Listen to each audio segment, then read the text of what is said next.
Salut à tous. Alors toujours au sujet des deux grands navires d'exploration de la seconde phase du projet Godesarc, les Godesarc Ambulocetus et Godesarc Mayacetus. Euh, eh bien, Là, je ne te parle plus des différentes options de gréement, puisque désormais, eh bien, c'est affaire classée. Le choix ayant été fait pour le gréement d'Inarig, eh bien, là, je vais te parler euh, non plus donc des œuvres vives, des œuvres mortes, le gréement euh, donc des mâts et des voiles faisant partie des œuvres mortes. Là, je vais te parler des œuvres vives, c'est-à-dire les parties immergées. Donc là, eh bien, euh, le mode principal de propulsion euh, de, euh, de propulsion, mais surtout de, euh, d'énergie renouvelable, de production d'énergie, et donc le système houlomoteur. Donc le principal système d'énergie renouvelable après celle du vent en tant que véritable voilier. Voilà. Donc là, c'est le système houlomoteur. Donc le système houlomoteur était euh, lors de l'option précédente, en tant que Godesarc, dans sa version 360 mètres, eh bien, le système houlomoteur consistait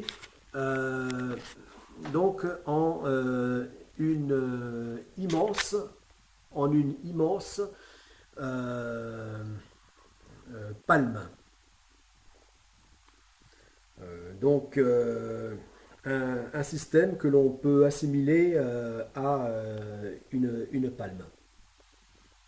Euh, donc, une longue, on pourrait dire, un long aileron, mais positionné dans le sens de la longueur du navire et d'un seul tenant. Donc finalement, euh, une structure revenant à celle d'une palme géante. Voilà. Que tu vois ici, sur ce plan, donc rattaché aux deux coques du navire. Aux deux coques, d'un demi-navire de Godesarc.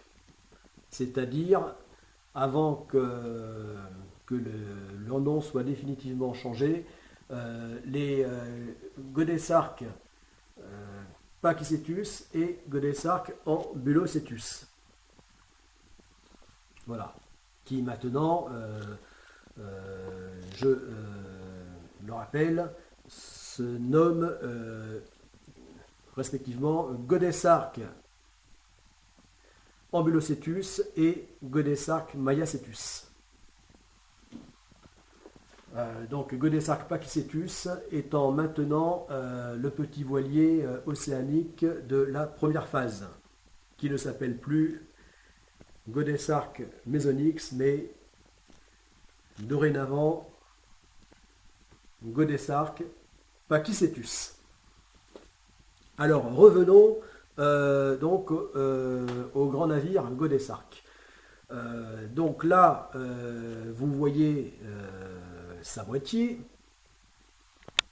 puisque là, on le voit donc constitué des deux navires, donc le Godesarc en mode 360 mètres, et là, en mode 180 mètres, constitué donc de chacun des navires. Les deux navires, chacune des deux parties devenant donc les navires GA Pakicetus et GA Ambulocetus. Donc là, eh bien, là le navire donc est constitué de deux coques s'appuyant sur donc un flotteur immergé qui en fait donc est le système ou le moteur. Donc cette immense palme, puisqu'on pourrait enfin, nommer cette structure ainsi, cette immense palme articulée que tu vois ici. Donc là, le navire mesurant 180 mètres de long et la palme houlomotrice longue de 108 mètres.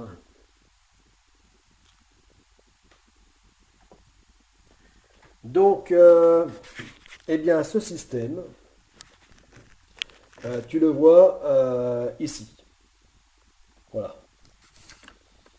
Placé donc sous les deux coques.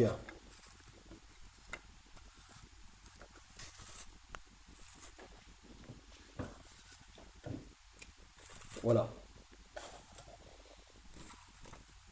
Donc à la base, eh bien, ce que dans des vidéos précédentes, donc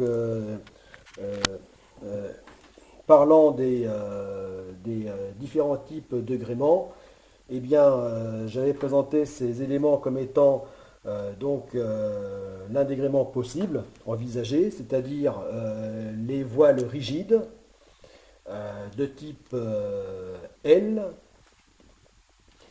eh bien, étaient en fait dans cette maquette donc les immenses palmes houlomotrices. Voilà, donc là, longue de 108 mètres. D'ailleurs, on voit le petit voilier océanique GA Pakicetus, donc à l'échelle. Voilà, ce qui donne une idée de la taille de ce système houlomoteur. Donc oui, alors bon, je l'avais présenté donc en mode gréement sur les vidéos concernant les différents types de gréement, parce que finalement le profilé et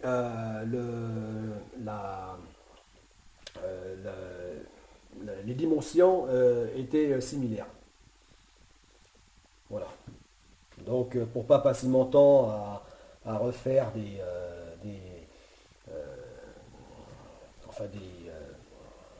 à faire des maquettes, etc. Ce qui m'ennuie. Eh bien, pour ne pas dire plus, eh bien, voilà, j'ai utilisé ça. C'est aussi bien pour évoquer ce dont on parle. Voilà. Voilà. Donc, bon, eh bien, là aussi, ce système où le moteur a changé. Voilà. Parce que dans la version définitive, donc la version actuelle, eh bien, j'ai opté finalement pour un système houlomoteur plus simple. C'est-à-dire que il s'agira simplement d'ailerons positionnés entre la coque principale et les deux coques de chaque bord. Voilà. Donc, c'est des ailerons qui seront plus petits, mais donc plus solides et plus simples.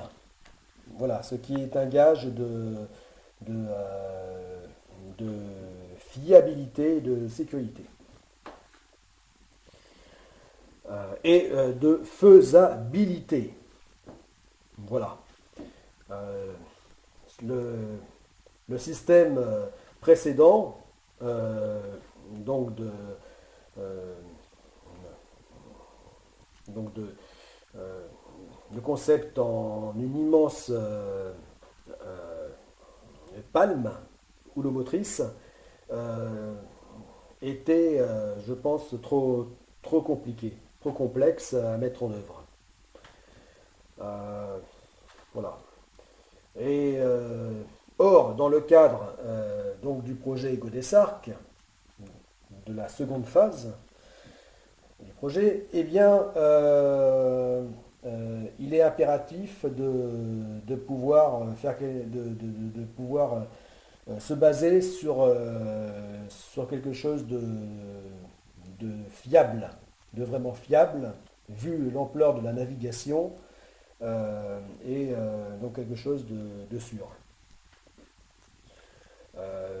Voilà, donc de plus simple. Le concept donc de ces deux navires, Godessarc, Ambulocetus et Godessarc Mayacetus étant déjà hors norme, même révolutionnaire, il n'était pas utile de compliquer encore le concept. Voilà pourquoi il n'est plus question non plus donc de ce système de gigantesque palme houlomotrice. Voilà.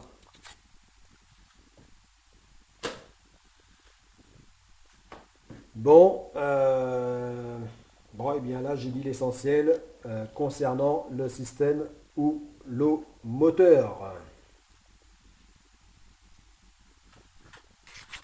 A plus!